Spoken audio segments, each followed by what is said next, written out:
Price the Lord. அல்லேலூயா, அல்லேலூயா, அல்லேலூயா. கிறிஸ்து உயிர்த்தெழுந்த திருநாளுக்கு பிறகு வரக்கூடிய இந்த 4ஆம் ஞாயிற்றுக்கிழமையில், 4th Sunday after the Easter, இந்த ஞாயிற்றுக்கிழமையில் கர்த்தர் நம்மை அவருடைய ஆலயத்துக்கு கொண்டு வந்ததற்காக நாம் எல்லாம் உற்சாகமாய் கரங்களை தட்டி அவரை நாம் மகிமைப்படுத்தோம். இந்த ஞாயிற்றுக்கிழமையில் செய்திக்காக தெரிந்து கொண்ட வேத பகுதி, அது ஏசாயா எழுதின தீர்க்க தரிசன புஸ்தகம் 40வது அதிகாரம் 31ஆம் வசனம். ஏசாயா 40:31. கர்த்தருக்கு காத்திருக்கிறவர்களோ புது பலன் அடைந்து கழுகுகளைப் போல சட்டைகளை அடித்து எழுப்புவார்கள். அவர்கள் ஓடினாலும் இளைப்படையார்கள், நடந்தாலும் சோர்ந்து போகார்கள். கர்த்தருக்கு ஸ்தோத்திரம்.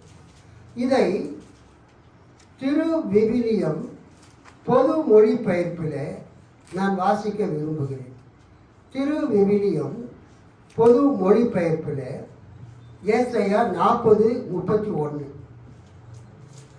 ஆண்டவர் மேல் நம்பிக்கை வைத்திருப்போரே புதிய ஆற்றல் பெறுவர்.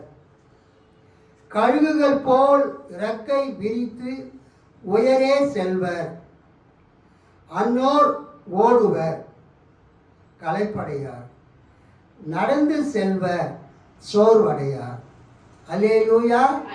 கர்த்தருக்கு ஸ்தோத்திரம். கண்களை மூடி நாம் ஜெபிப்போம். மகா கிருபையும் இரக்கமும் மிகுந்த பரம தந்தையே, இந்த வேலைக்காக ஸ்தோத்திரம். இந்த மே மாதம் முதல் ஞாயிற்றுக்கிழமை ஆண்டவரே ஸ்தோத்திரம். மே 3ஆம் தேதி 2026 வருஷத்தில் ஒரு வாக்குத்தத்த வசனத்தை வைத்து நாங்கள் தியானிக்க போகிறோம்.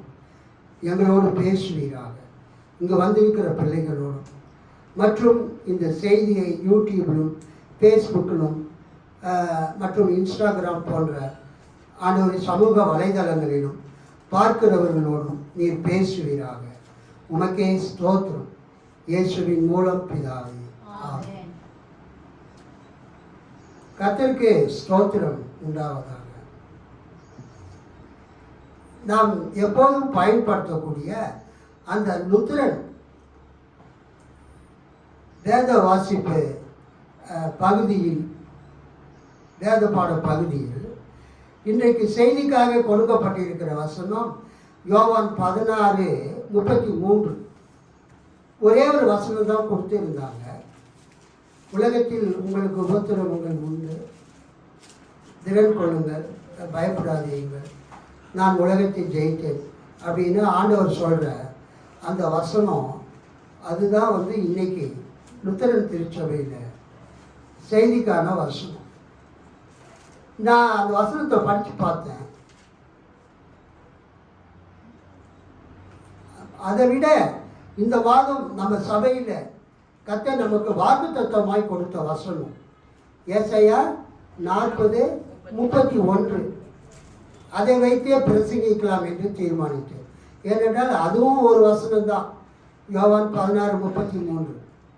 ஸோ அது உலகத்தில் உங்களுக்கு உபத்திரவங்கள் இருக்கும் உண்டு என்ற வசனத்தை விட இது ஒரு ஆறுதலான வசனமாக இருக்கிறது. அல்லேலூயா. ஆகவே இந்த வசனத்தை நான் எடுத்துக்கொண்டேன். இந்த ஏசாயா 40:31.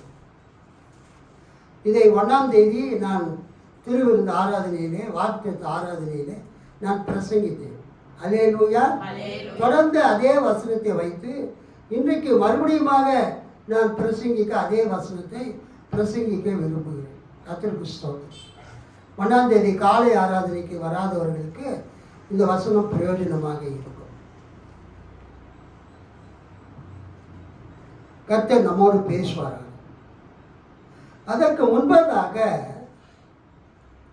இந்த பழைய ஏற்பாட்டு தீர்க்கதரிசிகளை குறித்து நான் ஒரு சில காரியங்களை சொல்ல விரும்புகிறேன். நம்முடைய பழைய ஏற்பாட்டில் வேத பகுதிகளை 5 பிரிவுகளாக பிரிக்கிறார்கள். ஒன்று மோசேயினுடைய நியாயப்பிரமாணம், முதல் 5 புத்தகங்கள், ஆதியாகமம் டு உபாகமம் வரைக்கும். அதற்கு அடுத்ததாக வரலாற்று புத்தகங்கள், யோசுவா முதல். நீங்கள் அட்டவணையை பார்த்தீர்கள் என்றால் உங்களுக்கு சுலபமாக இருக்கும். அதற்கு அடுத்ததாக யோசுவா முதல் எஸ்தர் வரை, இது வரலாற்று புத்தகங்கள், ஹிஸ்டாரிக்கல் புக்ஸ். அதற்கு அடுத்ததாக செய்யுள் மற்றும் ஞான இலக்கியங்கள், யோபுவில் இருந்து உன்னத பாட்டு வரை ஒரு 5 புத்தகங்கள். அதற்கு அடுத்தது ஏசாயா முதல் தானியேல் வரை பெரிய தீர்க்கதரிசிகள், 4+1 5 புத்தகங்கள். அதற்கு அடுத்ததாக ஓசியா முதல் மல்கியா வரை சிறிய தீர்க்கதரிசிகள் 12 புத்தகங்கள். ஆக entire old testament is divided into 5 groups, 5 category of books. பழைய ஏற்பாட்டின் நூல்கள் நம்முடைய புரொட்டஸ்டன்ட் வேத புத்தகத்தின்படி எத்தனை பிரிவுகளாக பிரிக்கப்பட்டிருக்கிறது? 5 பிரிவுகளாக அதை பிரித்துத்தான் போதிக்கிறார்கள். முதலாவது மோசேயின் நியாயப்பிரமாணங்கள், பஞ்சாகமங்கள், ஐநூல்கள், பென்டாட்டியூக் 5 புத்தகங்கள். அதுக்கு அடுத்தது ஹிஸ்டாரிக்கல் புக்ஸ், வரலாற்று ஆகமங்கள், யோசுவா முதல் எஸ்தர் வரை ஹிஸ்டாரிக்கல் புக்ஸ், 12 ஆகமங்கள், 12 நூல்கள். அதுக்கு அடுத்தது ஞான இலக்கியங்கள் செய்யுள் வடிவத்தில் இருக்கும், poetic literature or wisdom literature. யோபு முதல் உன்னத பாட்டு வரை 5 புத்தகங்கள். அப்போ 5 5 10 12 22. அதுக்கு அடுத்தது பெரிய தீர்க்கதரிசிகள், மேஜர் ப்ராஃபட்ஸ், ஏசாயா முதல் தானியேல் வரை 5 புத்தகங்கள். 22 ஒரு 5 27. அதுக்கு அடுத்தது மைனர் ப்ராஃபட்ஸ், சிறிய தீர்க்கதரிசிகள், ஓசியா முதல் மல்கியா வரை 12, 27 12 39. இதை 5 இப்படி 5 விரலை வச்சு விளக்குவாங்க. பஞ்சாகமங்கள், வரலாற்று ஆகமங்கள், செய்யுள் மற்றும் ஞான இலக்கியங்கள், பெரிய தீர்க்கதரிசிகள், சிறிய தீர்க்கதரிசிகள். இது நம்முடைய புரொட்டஸ்டன்ட் பைபிள், சீர்திருத்த சபையினுடைய பைபிளை அடிப்படையாக கொண்டு நம்ம விளக்குகிறோம். ஆனால் யூதர்கள், இஸ்ரவேலர்கள் பயன்படுத்தின அந்த பழைய ஏற்பாடு தான், அவங்க பயன்படுத்தின பைபிள் தான் நமக்கு பழைய ஏற்பாடு. அல்லேலூயா. நாம் பழைய ஏற்பாடு என்பது யூதர்களுடைய வேத புத்தகம். அந்த பழைய ஏற்பாட்டை நாம் முதல் உடன்படிக்கை என்று கூட அழைக்கிறோம். அல்லேலூயா. நம்முடைய பழைய ஏற்பாடு எப்படி அழைக்கப்படுகிறது? முதல் உடன்படிக்கை. கர்த்தர் இஸ்ரவேல் மக்களோடு செய்து கொண்ட உடன்படிக்கைகள் எல்லாம் இருக்கக்கூடிய நூல் தான் முதல் உடன்படிக்கை, ஃபர்ஸ்ட் கவர்னன்ட். ஆனால் கர்த்தராகிய இயேசு கிறிஸ்து புதிய ஏற்பாட்டை உண்டாக்கின பிறகு, ஏற்படுத்தின பிறகு, இப்பொழுது எது எஃபெக்டாக இருக்குதுன்னா புதிய உடன்படிக்கை. அல்லேலூயா.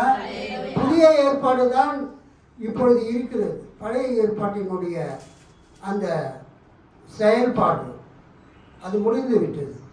2ஆம் உடன்படிக்கை வந்த பிறகு, புது உடன்படிக்கை வந்த பிறகு, பழைய உடன்படிக்கைக்கு வேலை இல்லை.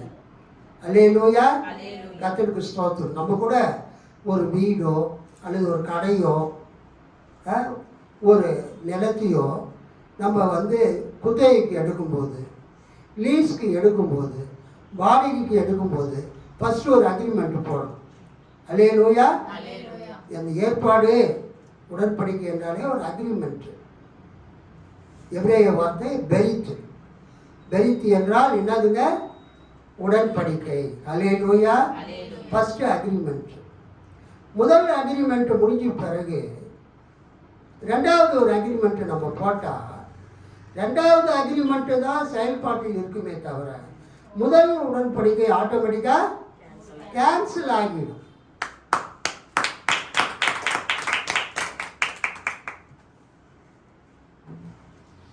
ஒரு வீடு நம்ம வாடகைக்கு எடுக்கும்போது ஃபஸ்ட்டு போய் ஒரு அக்ரிமெண்ட்டு போடணும். அது முதல் உடன்படிக்கை, ஃபர்ஸ்ட் கவர்னன்ட். ஒரு 5 வருஷம் பொறுத்து அல்லது 10 வருஷம் பொறுத்து அந்த அக்ரிமெண்ட்டை நம்ம என்ன பண்ணுறோம், ரிவைஸ் பண்ணுறோம், புதுப்பிக்கிறோம்.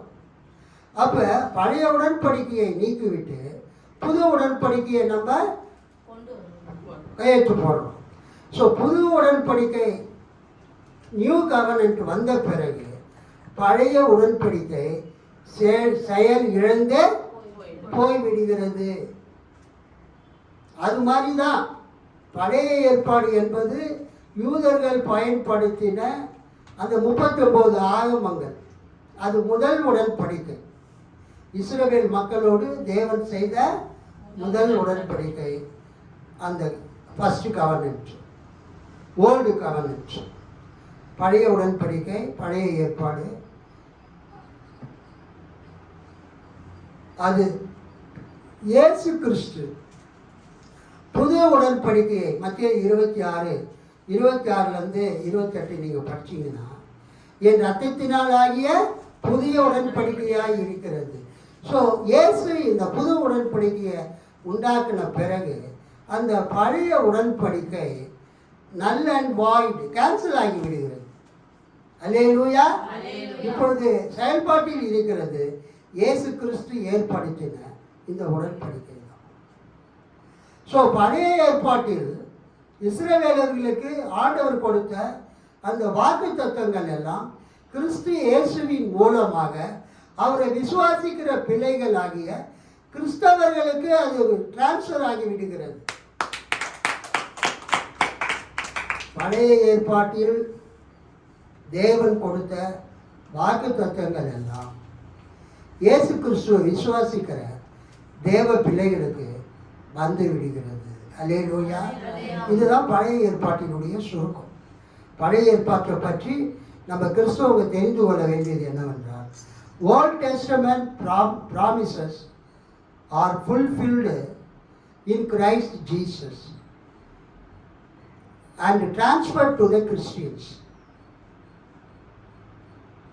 All the promises given in the Old Testament are given to the Christians through Christ Jesus. இயேசுவை விசுவாசிப்பதன் மூலமாக பழைய ஏற்பாட்டின் வாக்கு தத்தங்கள் எல்லாம் யாருக்கு கொடுக்கப்படுகிறது? கிறிஸ்தவர்களுக்கு, கிறிஸ்துவை விசுவாசிக்கிறவர்களுக்கு கொடுக்கப்படுகிறது. என்ன ஒரு ஐயா ஒரு கேள்வி கேட்டார். நீங்கள் பழைய ஏற்பாட்டில் இஸ்ரவேல் மக்களுக்கு சொல்லப்பட்ட வாக்கு தத்தத்தை எல்லாம் வாக்கு தத்தமாக நீங்கள் சபையில் பிரசங்கிக்கிறீங்களே, அது எப்படி? அது இஸ்ரவேலர்களுக்கு தானே கொடுக்கப்பட்டதுன்னு சொன்னார். அப்போ நான் அவருக்கு சொன்னேன், பழைய ஏற்பாட்டில் இஸ்ரவேலர்களுக்கு கொடுக்கப்பட்ட வாக்கு தத்தங்கள் எல்லாம் இயேசுவை ஏற்றுக்கொண்ட, இயேசுவை விசுவாசிக்கிற மக்களுக்கு இயேசுவின் மூலமாக அந்த வாக்கு தத்தங்கள் இயேசுவை விசுவாசிக்கிற மக்களுக்கு அது கொடுக்கப்படுகிறது. அல்லேலூயா. பழைய ஏற்பாட்டு வாக்கு தத்தங்கள் இயேசுவின் மூலமாக கிறிஸ்துவ மக்களுக்கு, கிறிஸ்துவ சபைக்கு அது கொடுக்கப்படுகிறது. கிறிஸ்துவுக்குள் அந்த வாக்கு தத்தங்கள் கிறிஸ்துவ விசுவாசிகளுக்கும் உரியதாகிறது. அல்லேலூயா. இஸ்ரவேலர்களுக்கு கொடுக்கப்பட்ட வாக்கு தத்தங்கள் அவங்களுக்கு மட்டுமல்ல, இயேசுவை ஏற்றுக்கொண்ட தேவனுடைய பிள்ளைகளுக்கும் அந்த வாக்கு தத்தங்கள் கொடுக்கப்படுகிறது. அல்லேலூயா, அல்லேலூயா, அல்லேலூயா. Praise the Lord.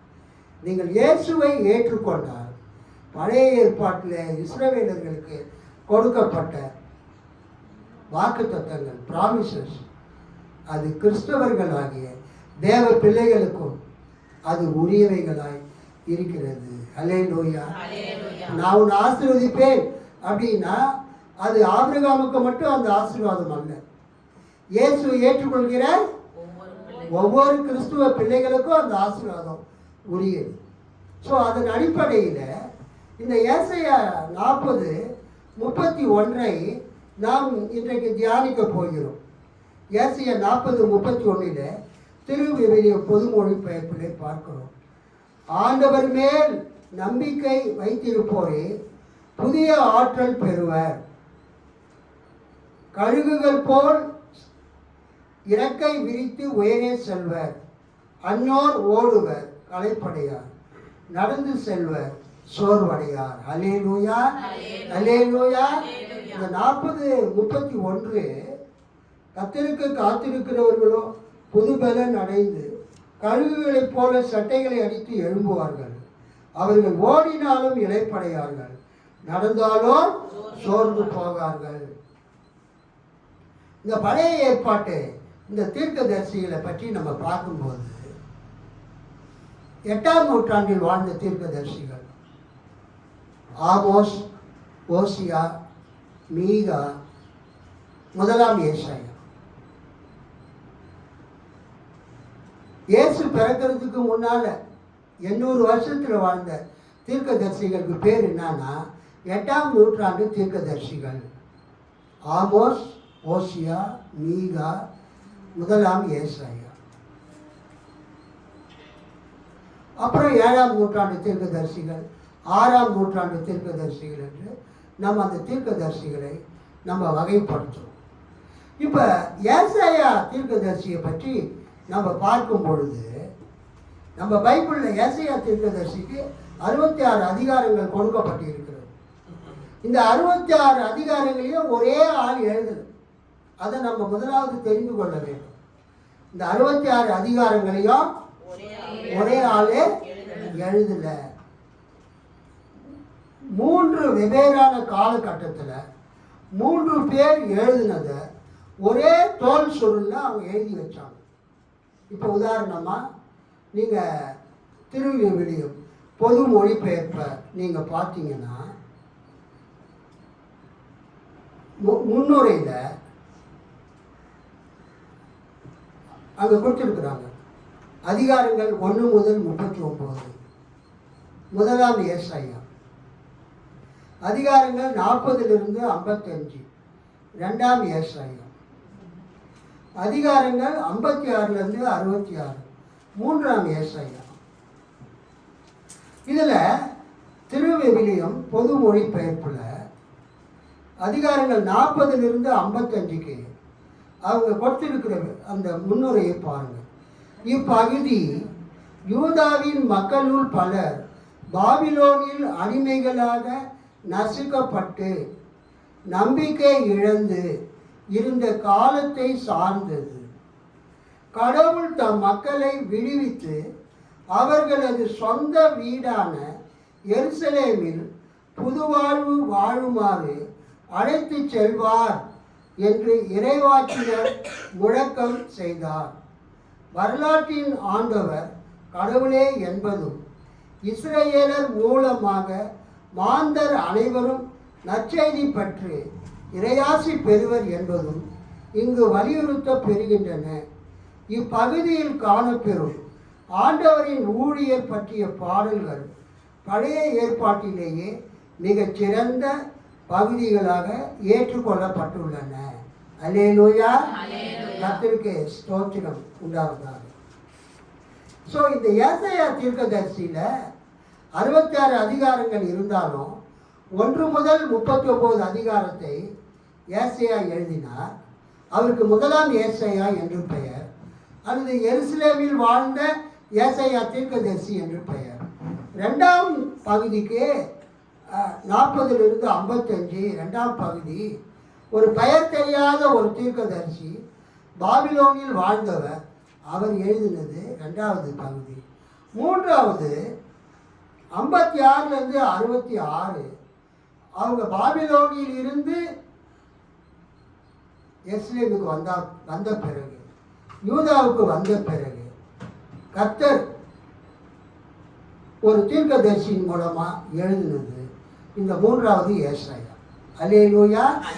இந்த புத்தகத்தை ஒரு தோல் சுருள் எழுதின போது 1 ஏசாயா, 2ஆம் ஏசாயா, 3ஆம் ஏசாயா எழுதினதை ஒரே தோல் சுருளாக எழுதி 66 அதிகாரங்களை நாம் வைத்திருக்கிறோம். இது எதற்காக சொல்ல வருகிறேன் என்றால், 40வது அதிகாரம் 2வது ஏசாயா எழுதின அந்த புஸ்தகத்தின் முதல் அதிகாரம். அல்லேலூயா. இந்த 2வது ஏசாயா எங்கு எழுதப்பட்டது? பாபிலோனில் எழுதப்பட்டது. அந்த பாபிலோனில் வாழ்ந்த மக்கள் அடிமைத்தனத்தில் இருக்கிறார்கள். அவர்கள் தங்களுடைய விடுதலைக்காக அவங்க பாபிலோனிலே எதிர்பார்த்து கொண்டிருக்கிறாங்க. அவங்களுக்கு கர்த்தர் சொல்றாரு, நீங்கள் கர்த்தர் மேல் நம்பிக்கை வையுங்கள். அல்லேலூயா. கர்த்தரிடத்தில் நம்பிக்கையாய் இருங்கள். உங்களுடைய நம்பிக்கை நிறைவேறும். உங்களை கண்டிப்பாக ஆண்டவர் விடுவிப்பார், உங்களை விடுதலை ஆக்குவார். அல்லேலூயா. அந்த சத்தியத்தை இந்த ஏசாயா 40ஆம் அதிகாரத்திலிருந்து 55 வரைக்கும் நாம் பார்க்கிறோம். இதில் 40ஆம் அதிகாரத்தில் 1ஆம் வசனம், என் ஜனத்தை ஆற்றுங்கள், என் ஜனத்தை தேற்றுங்கள், ஆறுதல் கூறுங்கள், என் மக்களை தேற்றுங்கள் என்கிறார் உங்கள் கடவுள். அதாவது அடிமைத்தனத்தில் வசிக்கிற மக்களுக்கு ஆண்டவர் என்ன செய்கிறார்? ஆறுதல் கூறுகிறார். என் ஜனங்களை, என் ஜனத்தை ஆற்றுங்கள், என் ஜனத்தை தேற்றுங்கள். உங்களுக்கு சீக்கிரமாக கர்த்தர் விடுதலை கொடுக்க போகிறார். நீங்கள் பாபிலோனில் இருந்து சீக்கிரமாக நீங்கள் விடுதலையாக்கப்பட்டு உங்களுடைய அந்த எருசலேமுக்கும் யூதா தேசத்துக்கும் நீங்கள் செல்லக்கூடிய நாட்கள் சீக்கிரமாக வருகிறது. அல்லேலூயா. ஆகவே நீங்கள் கர்த்தருக்கு காத்திருங்கள்.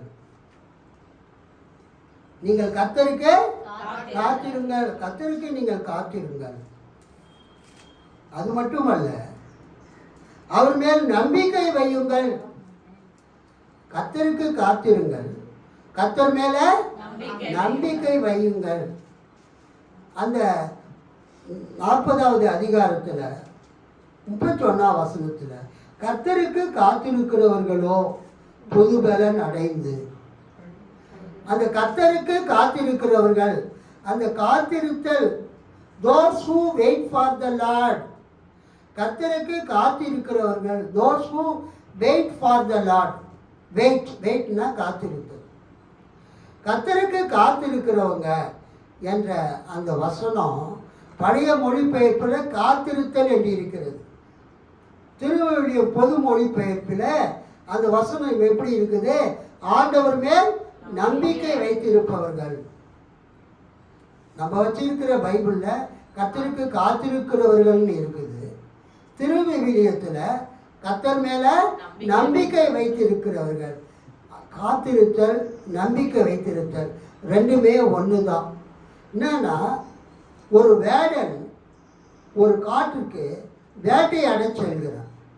அப்படி வேட்டையாட செல்லும் பொழுது ஏதாவது ஒரு மானோ ஒரு முள்ளம் பன்றியோ அல்லது ஏதாவது ஒரு சிறு விலங்குகள் முயலோ வருமோ என்று அவன் தனது வில்லையும் அம்பையும் வைத்து அவன் காத்திருக்கிறான். அல்லேலூயா. வேட்டைக்கு போன உடனேயே அவங்களுக்கு என்ன கிடைக்காது? அவங்க எதிர்பார்க்கிற விலங்கு கிடைக்காது. வேட்டைக்கு போனால் எதிர்பார்க்கிற விலங்கு உடனே கிடைக்காது. அவங்க அங்கே போய் காத்திருக்கணும். அவங்க போயிட்டு காத்திருக்கணும். அந்த வில்லையும் அம்பையும் வைத்து ஏதாவது ஒரு பர்டிகுலர் டைரக்ஷனில், திசையில் ஏதாவது மிருகம் வருகிறதா என்று அவர்கள் காத்திருப்பார்கள். எப்படி காத்திருப்பாங்கன்னா, நம்பிக்கையோடு காத்திருப்பாங்க. எப்படி காத்திருப்பாங்க? நம்பிக்கையோடு காத்திருப்பாங்க. நம்பிக்கையுடன் காத்திருத்தல். Waiting with hope. Waiting with hope. எபிரேய வார்த்தை இந்த காத்திருத்தலுக்கு என்னன்னா காவா, QAWA, காவா. இந்த காவா என்கிற எபிரேய வார்த்தை தான் நம்ம தமிழ் பைபிளில் காத்திருத்தல் அல்லது நம்பிக்கையுடன் இருத்தல் என்று மொழிபெயர்க்கப்பட்டிருக்கிறது. ஸோ காத்திருத்தல், நம்பிக்கையுடன் இருத்தல் தமிழில், இங்கிலீஷில் waiting and hoping. Wait for the Lord, hope for the Lord. கர்த்தருக்காக காத்திருத்தல், வெயிட் ஃபார் த லார்ட். கர்த்தர் மேல் நம்பிக்கை வைத்திருத்தல், ஹோப் ஃபார் த லார்ட். அல்லேலூயா. அப்ப அந்த காவாய் என்ற வார்த்தையை நம்பிக்கையுடன் காத்திருத்தல் என்று மொழிபெயர்க்கலாம். அல்லேலூயா. காத்திருத்தல் இருக்குது. கர்த்தருக்கு காத்திருக்கிறவர்களும் திருவிவிலியத்தில் ஆண்டவர் மேல் நம்பிக்கை வைத்திருப்போரே. அதை எப்படி மிக்ஸ் பண்ணலாம்? கர்த்தருக்கு நம்பிக்கையுடன் காத்திருப்போரே. அல்லேலூயா. கர்த்தருக்கு நம்பிக்கையோடு காத்திருப்போரே. நீங்கள் புது பலன் அடைவீர்கள். நீங்கள் எதிர்பார்க்கிற காரியம் உங்களுக்கு நடக்கும். கர்த்தர் உங்களை மேலே எழும்பச் செய்வார். கர்த்தர் உங்களை வேகமாக ஓடச் செய்வார். கர்த்தர் உங்களை வேகமாக நடக்கச் செய்வார். நீங்கள் எதிர்பார்த்து கொண்டிருக்கிறதை கர்த்தர் உங்களுக்கு தருவார். அல்லேலூயா சொல்லாமா? இந்த காவா என்கிற இந்த எபிரேய வார்த்தைக்கு என்னென்ன அர்த்தம் இருக்குதுன்னா, to wait, look for, hope, expect. To wait, look eagerly for, to lie in wait for, to wait for, linger for. காவாவுக்கு ஜெனரல் மீனிங் என்னன்னா, staying and remaining or waiting. ஒரு இடத்துல நீங்கள் தங்கி இருக்கீங்க. அல்லேலூயா. ஒரு வேடன் அந்த காட்டில் ஒரு இடத்துல அவன் என்ன பண்ணிட்டு இருக்கிறான்? காத்து இருக்கிறான். அங்கேயும் இங்கேயும் அவன் நடமாடினா மிருகம் அங்கே வருமா? ஓடிடும். இங்கே வேட்டைக்காரன் வந்திருக்கிறாருன்னு அந்த மிருகம் ஓடிடும். அதனால அவன் ஒரு இடத்துல அமைதியாக உட்காந்து காத்துட்டு இருக்கிறான். ஸ்டேயிங் அண்ட் ரிமைனிங், ஒரே இடத்துல இருக்கிறான். அண்ட் வெயிட்டிங், காத்து இருக்கிறான். ஸோ காத்து இருக்கிறவரை நம்ம காத்து இருக்கிறத லிங்கரிங் ஆர் லிங்கர் என்று சொல்லலாம். காத்து இருப்பவரை லிங்கரர் என்று சொல்லலாம். கைத்தட்டி ஆண்டவரை மகிழ்ச்சிப்படுத்தலாம். ஸோ கர்த்தருக்கு காத்து இருக்கிறவர்கள், they that wait for the Lord. ஏசாயா 30:18 படிங்க. ஏசாயா 30:18. ஆனாலும் உங்களுக்கு இறங்கும்படி கர்த்தர் காத்திருப்பார். இந்த வசனத்தை கவனிங்க. ஆனாலும் உங்களுக்கு இறங்கும்படி கர்த்தர் காத்திருப்பார். பாருங்க, நம்ம கர்த்தருக்கு காத்திருக்கும் போது உங்களுக்கு இறங்கும்படியாக கர்த்தர் காத்திருப்பார். நீங்க கர்த்தருக்கு காத்திருக்கும் போது உங்களுக்கு இறங்கும்படியாக கர்த்தர் காத்திருப்பார். ஒரு அல்லேலூயா சொல்லுங்க. சத்தமா சொல்லுங்க. நீங்க ஆண்டவர்கிட்ட ஒரு உதவி கேட்குறீங்க, ஜெபம் பண்ண ஆரம்பிச்சிட்டீங்க, கர்த்தருக்கு காத்து இருக்கிறீங்க. இந்த வசனம் என்ன சொல்லுதுன்னா, நீங்கள் கேட்டதை உங்களுக்கு கொடுக்கும்படியாக கர்த்தர் உங்களுக்காக காத்திருப்பார். படிக்கும்போது எனக்கு ரொம்ப மகிழ்ச்சியாக இருந்தது. 30:18 ஆனாலும் உங்களுக்கு இறங்கும்படி கர்த்தர் காத்திருப்பார். நம்ம ஏசாயா 40:31 என்ன பார்த்தோம்? கர்த்தருக்கு காத்திருக்கிறவர்களோ அப்படின்னு பார்த்தோம். ஆனால் இங்கே என்ன பார்க்குறோம்? கர்த்தருக்கு காத்திருக்கிறவர்களுக்கு இறங்கும்படி கர்த்தர் காத்திருக்கிறாரா? அல்லேலூயா, அல்லேலூயா, அல்லேலூயா. சிறு பிள்ளைகளாக இருந்தாலும் பெரியவர்களாக இருந்தாலும் வயசானவங்களாக இருந்தாலும் நீங்கள் கர்த்தருக்கு காத்திருக்கும் போது, கர்த்தருடைய சமூகத்தில் ஜெபிக்கும் போது, கர்த்தருடைய சமூகத்தில் உட்கார்ந்து இருக்கும் போது நீங்கள் கேட்டதை உங்களுக்கு கொடுக்கும்படியாக கர்த்தர் உங்களுக்காக காத்திருப்பார். சத்தமா சொல்லுங்க. ஆனாலும் உங்களுக்கு இறங்கும்படி கர்த்தர் காத்திருப்பார், உங்கள் மேல் மனதுருகும்படி எழுந்திருப்பார். கர்த்தர் நீதி செய்கிற தேவன், அவருக்கு காத்திருக்கிற அனைவரும் பாக்கியவான்கள். ஹல்லேலூயா, ஹல்லேலூயா, ஹல்லேலூயா. வண்டர்ஃபுல். கர்த்தருக்கு காத்திருக்கிறவர்கள் புது பலன் அடைவார்கள். ஆனால் இங்கே என்ன போட்டிருக்கிறது? அவருக்கு காத்திருக்கிற அனைவரும் பாக்கியவான்கள். Blessed are all those who wait for the Lord. கர்த்தருக்கு யாரெல்லாம் காத்திருக்கிறார்களோ, ஐஸ்வர்யம்மா, கர்த்தருக்கு யாரெல்லாம் காத்திருக்கிறார்களோ அவர்கள் எல்லாரும் பாக்கியவான். ஏனென்றால் அவர்களுக்கு உதவி செய்யும்படியாக கர்த்தர் காத்திருப்பார், அவர்களுக்கு இறங்கும்படியாக, அவர்கள் கேட்டதை கொடுக்கும்படியாக அவர்களுக்காக கர்த்தர் காத்திருக்கிறார்.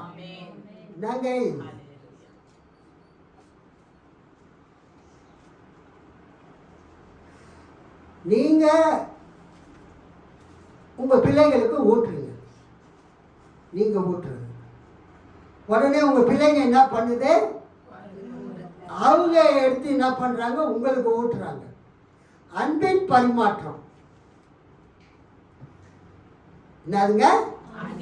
எஸ்பெஷலி பேர பிள்ளைங்க தாத்தாவுக்கோ பாட்டிக்கோ அல்லது சித்திக்கோ பெரியமாவுக்கோ என்ன பண்ணுவாங்க? ஆமாம், நீங்கள் அந்த குழந்தைக்கு ஊட்டினீங்கன்னா அந்த குழந்தை கொஞ்சம் சாப்பாடு எடுத்து உங்களுக்கு ஊட்டும். கர்த்தர் இதை தான் செய்கிறார்.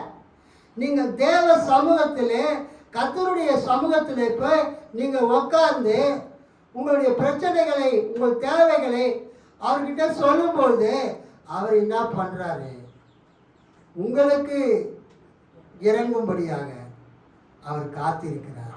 அல்லேலூயா, பிரைஸ் அல்லாஹ். அதுக்கு அடுத்து சங்கீதம் 27:14. அதனால தான் இந்த சங்கீதத்தை இன்னைக்கு நம்ம வாசித்தோம். நம்ம சபையில் இந்த சங்கீதத்தை 27ஆம் சங்கீதத்தை ஏன் வாசித்தோம் என்றால், இந்த கர்த்தருக்கு காத்திருக்கிறத பற்றி வரும். சங்கீதம் 27:14. கர்த்தருக்கு காத்திரு, அவர் இருதயத்தை ஸ்திரப்படுத்துவார். இடமனதாய் இருந்து கர்த்தருக்கே காத்திரு. பிரைஸ் அல்லாஹ். இந்த வசனம் என்ன சொல்லுதுன்னா, கர்த்தருக்கு காத்திரு. ஏசாயா 40:31 கர்த்தருக்கு காத்திருக்கிறவர்கள் புது பலன் அடைவார்கள், கழுகுகளைப் போல சட்டைகள் அடித்து உயர பறப்பார்கள், அவர்கள் ஓடுவார்கள், அவர்கள் நடப்பார்கள். கழுகுகளைப் போல உயர பறப்பார்கள், அவர்கள் ஓடுவார்கள், அவர்கள் நடப்பார்கள், சோர்ந்து போவார்கள். அல்லேலூயா, சோர்ந்து போக மாட்டார்கள். வாங்க, வெல்கம் வெல்கம், வாங்க. இன்றைக்கு இந்த காலை நேரத்தில் இந்த சங்கீதம் 27 நம்ம ஏன் வாசித்தோன்னா, இதில் 14ஆம் வசனம் என்ன சொல்லுது? கர்த்தருக்கு காத்திரு. அது 14ஆம் வசனம் ஆரம்பம் கர்த்தருக்கு காத்திரு, அதனுடைய முடிவு கர்த்தருக்கே காத்திரு. You wait for the Lord. இந்த உலகத்தில் நீ யாருக்கு காத்திரு? கர்த்தருக்கு காத்திரு, கர்த்தருக்கே காத்திரு. You only wait for the Lord. அவர் உனக்கு இறங்கும்படியாக அவர் காத்திருக்கிறார். அடுத்தது 37:34. சங்கீதம் 37:34. நீ கர்த்தருக்கு காத்திருந்து அவருடைய வழியை கைக்கொள், அப்பொழுது நீ பூமியை சுதந்திரித்துக் கொள்வதற்கு அவர் உன்னை உயர்த்துவார், துன்மார்க்கர் அறுப்புண்டு போவதை நீ காண்பாய். கர்த்தருக்கு காத்திருக்கிறவர்களை கர்த்தர் என்ன செய்வார்? உயர்த்துவார். ஹல்லேலூயா சொல்லுங்க. கர்த்தருக்கு காத்திருக்கிறவர்களை கர்த்தர் என்ன செய்கிறார்? உயர்த்துவார். நீங்கள் கர்த்தருக்கு காத்திருந்தீங்கன்னா வேத சமூகத்தில், ஜபத்தில், வேத வாசிப்பில், தியானத்தில், உபவாசத்தில் நீங்கள் கர்த்தருக்கு காத்திருந்தீங்கன்னா அவர் உங்களை உயர்த்துவார். அல்லேலூயா. கர்த்தருக்கு காத்திருத்தல் என்றால் சும்மா உட்கார்ந்துட்டு இருக்கிறது மட்டும் இல்லை. இங்கே ஏசிய சர்ச்சின்னு பிரசவாதத்தில் சுந்தரம் பாஸ்டர்னு ஒருத்தர் ஆரம்பித்தார். வயசான ஒரு பாஸ்டர் ஜி சுந்தரம், ஏசிய சர்ச் ஃபவுண்டர். அவர் அடிக்கடி சொல்வாராம் ஊழியக்காரங்களுக்கு, வெயிட்டிங் இஸ் நாட் வேஸ்டிங். சொல்லுங்க, வெயிட்டிங் இஸ் நாட் வேஸ்டிங். ஒரு அரை மணி நேரம் 1 மணி நேரம் நீங்கள் உட்காந்து பைபிள் படித்து ஜெபம் பண்ணுறது, அல்லது பாட்டு பாடி பைபிள் படித்து ஜெபம் பண்ணுறது ஒரு அரை மணி நேரம், 1 மணி நேரம், 2 மணி நேரம் வேஸ்டிங்னு நினைக்காதீங்க. டைம் வேஸ்ட்டுன்னு நினைக்காதீங்க. அந்த நேரம் ஏதாவது படிக்கலாம்னு நினைக்காதீங்க. வெயிட்டிங் இஸ் நாட், சொல்லுங்க எல்லாரும், waiting is not wasting. Bus ஸ்டாண்டில் வெயிட் பண்ணுறதை பற்றி அவர் சொல்லலை, ரயில்வே ஸ்டேஷனில் வெயிட் பண்ணுறதை பற்றி சொல்லலை, ஏர்போர்ட்டில் வெயிட் பண்ணுறதை பற்றி சொல்லலை. எங்கே வெயிட் பண்ணணும்? கர்த்தருடைய சமூகத்தில். You should wait in the presence of God. தேவனுடைய சமூகத்தில் யார் காத்து இருக்கிறார்களோ அவங்க தங்கள் லைஃப்பை வேஸ்ட் பண்ண மாட்டாங்க. Waiting is not wasting.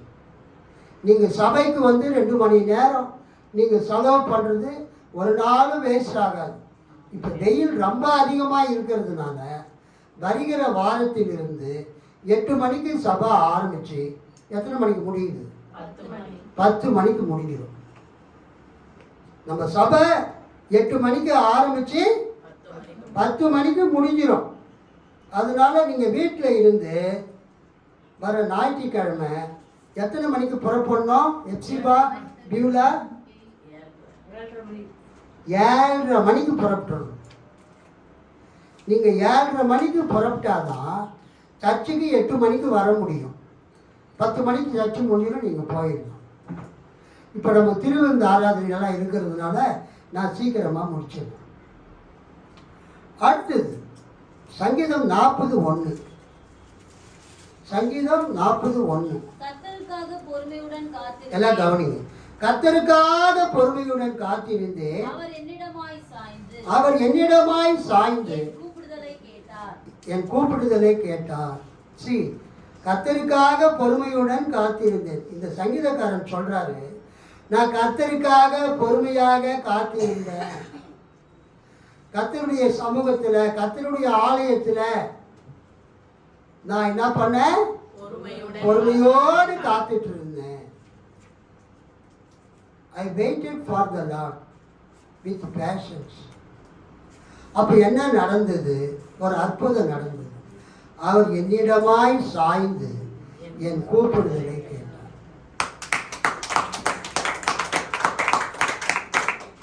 கர்த்தருக்காக நீங்க பொறுமையாக காத்திருக்கும் போது கர்த்தர் உங்களுக்கு அற்புதம் செய்கிறார். கர்த்தருக்காக பொறுமையாக நீங்கள் காத்திருக்கும் போது கர்த்தர் உங்களுக்கு அற்புதம் செய்கிறார். எத்தனை பேருக்கு அற்புதம் தேவை? ஒரு அல்லேலூயா சொல்லுங்க.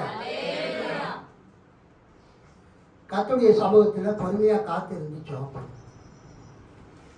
கர்த்தருக்கு பொறுமையுடன் காத்திருங்க. அவர் உங்கள் பக்கமாய் திரும்பி உங்களுக்கு என்ன பண்ணுவாரு? அவர் விடுதலை அளிப்பார். உங்கள் கூப்பிடுதலை கேட்பார். He heard my cry. நான் அழுது ஜெபித்ததை கர்த்தர் கேட்டார். அல்லேலூயா. தேவ சமூகத்திலே நீங்கள் பொறுமையுடன் உட்கார்ந்து ஜெபித்ததை கர்த்தர் என்ன பண்ணாரு? உங்க பக்கமாக சாய்ந்து என் கூப்பிடுதலை கேட்டார். சங்கீதம் 123:2. சங்கீதம் 123:2.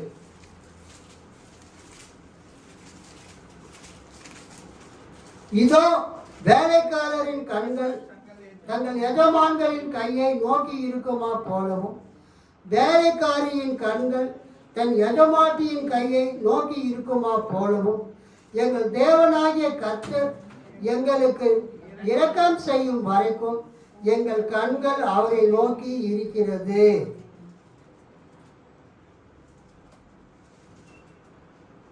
இந்த வசனம் என்ன சொல்லுது? வேலைக்காரரின் கண்கள் தங்கள் எஜமான்களின் கையை நோக்கி இருக்குமா போல வேலைக்காரியின் கண்கள் தங்கள் எஜமாட்டியின் கையை நோக்கி இருக்குமா போல எங்கள் தேவனாகிய கர்த்தர் எங்களுக்கு இரக்கம் செய்யும் வரைக்கும் எங்கள் கண்கள் அவரை நோக்கி இருக்கிறது. இதுவோ காத்திருப்பதற்கு ஒரு அடையாளம். கர்த்தர் நமக்கு உதவி செய்கிற வரைக்கும் நம்ம அவர் கையை நோக்கி இருக்கணும். அல்லேலூயா, கர்த்தருக்கு ஸ்தோத்திரம். இன்னும் ஒரு ரொம்ப நல்ல வசனம், இதை வாசித்து முடிப்போம். புலம்பல் இறைமையாவுக்கு அடுத்தது. புலம்பல் 3:25-26. புலம்பல் 3:25-26. தமக்கு காத்திருக்கிறவர்களுக்கும் தம்மை தேடுகிற ஆத்மாவுக்கும் கர்த்தர் நல்லவர். கர்த்தருடைய ரட்சிப்புக்கு நம்பிக்கையோட காத்திருக்கிறது நல்லது. தமக்கு காத்திருக்கிறவர்களுக்கும் தம்மை தேடுகிற ஆத்மாவுக்கும் கர்த்தர் நல்லவர். அல்லேலூயா. கர்த்தரை தேடுகிறவங்களுக்கு, கர்த்தருக்கு காத்திருக்கிறவங்களுக்கு கர்த்தர் நல்லவர். நீங்கள் கர்த்தரை தேடினீங்கன்னா, நீங்கள் கர்த்தருக்கு காத்திருந்தீங்கன்னா கர்த்தர் உங்களுக்கு நல்லவர். கர்த்தருடைய ரட்சிப்புக்கு நம்பிக்கையோடு காத்திருக்கிறது நல்லது. நாம் அனைவருமே கர்த்தருடைய வருகைக்காக நாம் காத்திருக்கிறோம். ரோமர் 8:25. ரோமர் 8:25.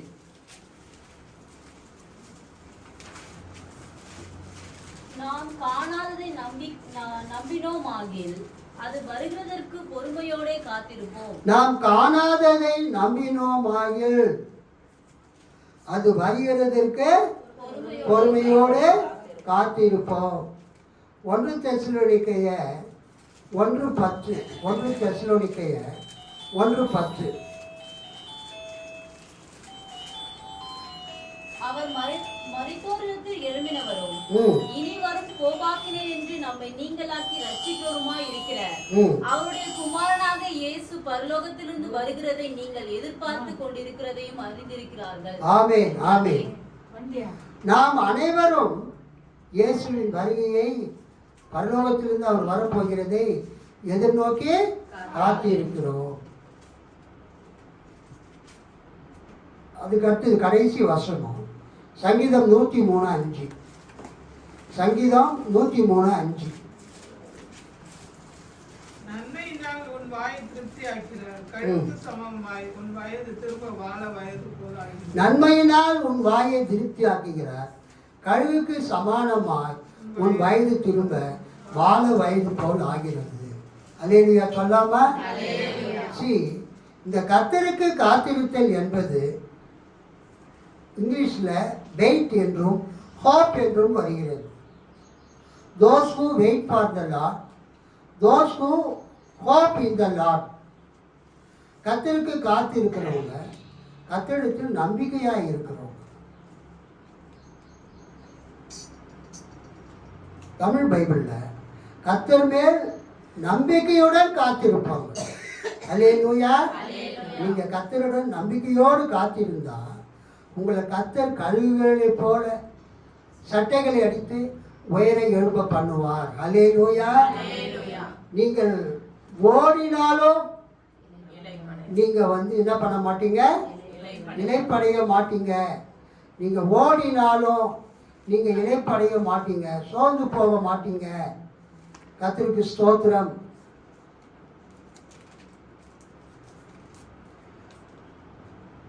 ஓடினாலும் இளைப்படையார்கள், நடந்தாலும் சோர்ந்து போவார்கள், கழுகுகளைப் போல சட்டைகளை அடித்து எழும்புவார்கள். இங்கே விசுவாசிகளுடைய 3 காரியங்களை பார்க்கும். கர்த்தருக்கு காத்திருக்கிறவங்க கழுகுகளைப் போல சட்டைகள் அடித்து எழும்புவாங்க. அல்லேலூயா. அவங்க ஓடினாலும் இளைப்படைய மாட்டாங்க, நடந்து போனாலும் சோர்ந்து போக மாட்டாங்க. ஸோ இந்த புதிய மாதத்தில் இந்த ஏசாயா 40:31 படியாக கர்த்தர் உங்களை வழிநடத்துவார். நீங்கள் கர்த்தருக்கு காத்திருங்க, கர்த்தர் மேல் நம்பிக்கையாக இருங்க, கர்த்தர் உங்களை ஆசீர்வதிப்பார். ஆமென்.